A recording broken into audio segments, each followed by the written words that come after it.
नमस्कार। आप सुन रहे हैं द बॉलीवुड रेडियो और मैं हूं आपके साथ अनूप आकाश वर्मा। दोस्तों, ये किस्सा दिलीप कुमार और मधुबाला का है। फिल्मों में तो दिलीप कुमार के साथ ट्रेजेडी होती ही रहती थी, लेकिन असल जिंदगी में उनके साथ ट्रेजेडी तब हुई जब उनके दिल ने उन्हें दगा दे दिया।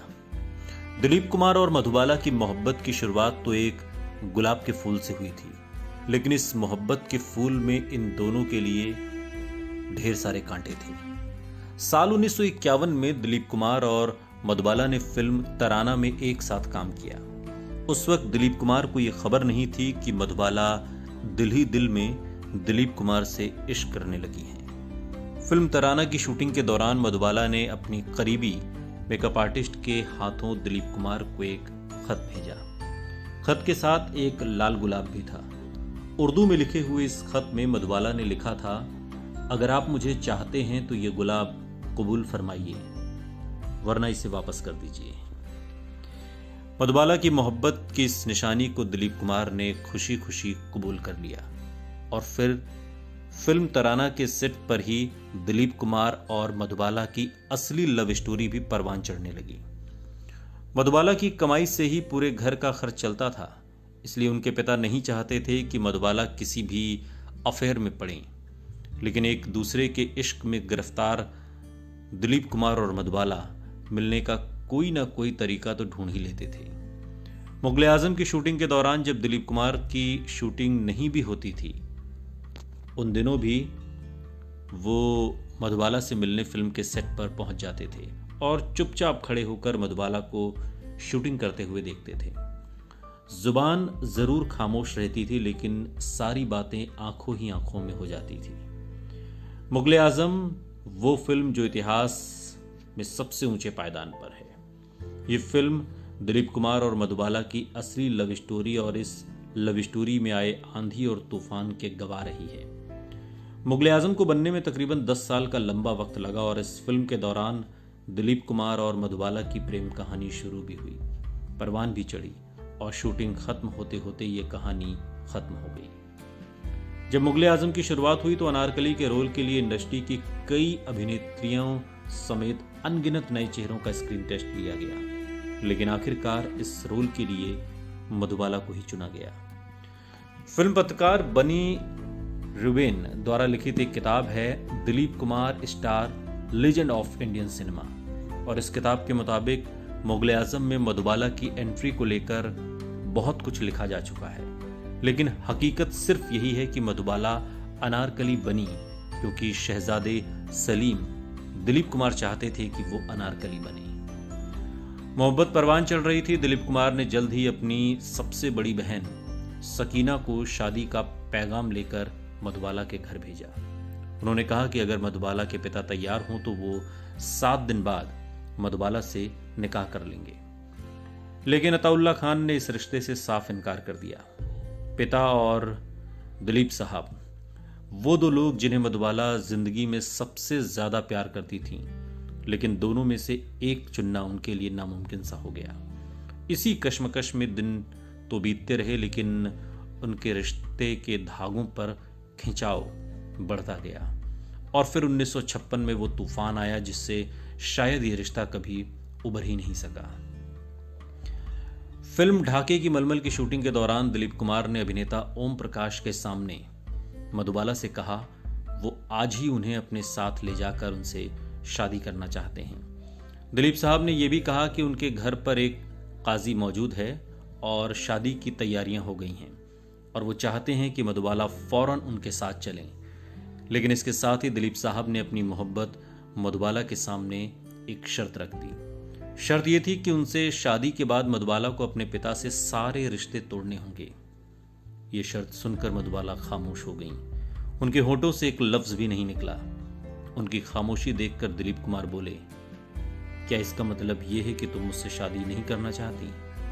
मधुबाला की चुप्पी नहीं टूटी। मधुबाला की खामोशी से दिलीप कुमार का गुस्सा बढ़ता ही जा रहा था।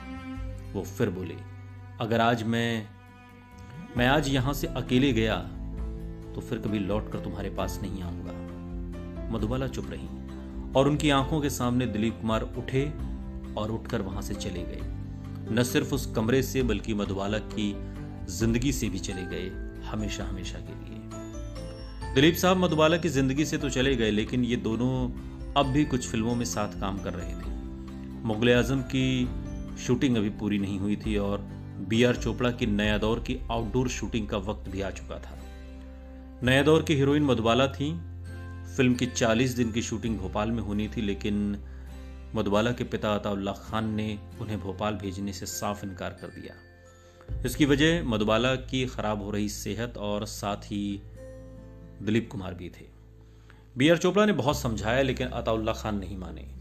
नाराज होकर बी.आर. चोपड़ा ने फौरन मधुबाला को फिल्म से निकाल दिया और वैजंती माला को फिल्म की हीरोइन बना दिया। इसके बाद अताउल्लाह खान ने बी.आर. चोपड़ा पर केस ठोक दिया, ये कहते हुए कि उन्होंने गलत तरीके से, गलत कारणों से मधुबाला को फिल्म से बाहर निकाला है, जबकि फिल्म की शूटिंग बंबई में की जा सकती थी। जवाब में बी.आर. चोपड़ा ने भी मधुबाला को दिया साइनिंग अमाउंट वापस मांगते हुए अताउल्लाह खान पर एक क्रिमिनल केस ठोक दिया। ट्रायल के दौरान दिलीप कुमार और मधुबाला का कोर्ट में आमना सामना हुआ। दिलीप कुमार ने उसूलों की इस लड़ाई में बी.आर. चोपड़ा का साथ देने का फैसला किया और कोर्ट में उन्होंने मधुबाला और उनके पिता के खिलाफ सबूत पेश किए। खूब हंगामा हुआ। ट्रायल के दौरान दिलीप कुमार और मधुबाला के रिश्ते का जिक्र भी हुआ। दिलीप कुमार ने कोर्ट में मधुबाला के खिलाफ कुछ कड़वी बातें भी कहीं। जब दिलीप कुमार उनके बारे में ये सब कह रहे थे तो मधुबाला ने अपने वकील आर.डी. चड्ढा से कहा, मुझे विश्वास नहीं हो रहा कि ये वही शख्स है जो मुझसे बेपनाह मोहब्बत करता था, जिसे मैंने दुनिया में सबसे ज्यादा प्यार किया। लेकिन तमाम बहस और बयानों के बावजूद दिलीप कुमार मधुबाला के लिए अपनी मोहब्बत को छिपा नहीं सके। सुनवाई के दौरान गवाही देते हुए दिलीप कुमार ने भरी अदालत में ऐलान किया, योर ऑनर, मैं इस औरत से प्यार करता हूं और अपनी जिंदगी के आखिरी दिन तक इससे मोहब्बत करता रहूंगा। दिलीप कुमार और मधुबाला का रिश्ता तो टूट चुका था, लेकिन मुगल-ए-आजम की शूटिंग अभी बाकी थी और इस फिल्म के एक सीन की शूटिंग के दौरान थप्पड़ की ऐसी गूंज सुनाई दी कि हर कोई सन्न रह गया। मुगल-ए-आजम का एक बेहद खास सीन फिल्माया जाना था, जिसमें शहजादा सलीम अनारकली को थप्पड़ मारता है।